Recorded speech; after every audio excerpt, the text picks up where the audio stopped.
Dennis Rivera Sarmiento is an undocumented immigrant student in Texas who faces bullying and racially motivated attacks at his high school.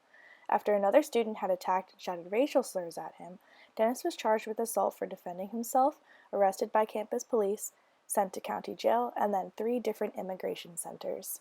This is the moment that Dennis entered the school-to-deportation pipeline, a channel in which undocumented students are subjected to interacting with law enforcement and subsequently funneled into the punitive immigration system, according to Learning for Justice.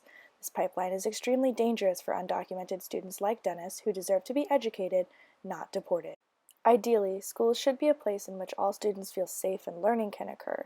However, harsh immigration policies and anti-immigrant sentiment have allowed ICE to become increasingly involved in schools, mostly through school resource police officers. The ACLU mentions that cops in schools lead to students being criminalized for behavior that should be handled inside the school.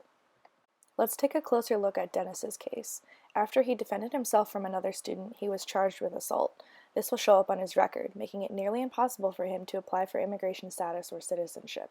Also, when he was arrested, Dennis's fingerprints were taken and entered into a database that ICE can access. ICE can now detain and deport Dennis for a minor scuffle. While the school-to-deportation pipeline appears to be a uniquely American phenomenon, it affects 725,000 undocumented students, according to the Pew Research Center. Many come from countries highlighted in Harvest of Empire. An American school is not where undocumented students should be facing continued struggles with immigration. Each one of these students deserves to be educated and protected.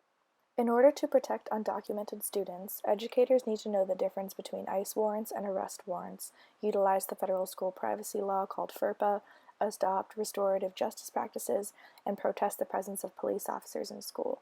We need to protect, educate, and support every single one of our students.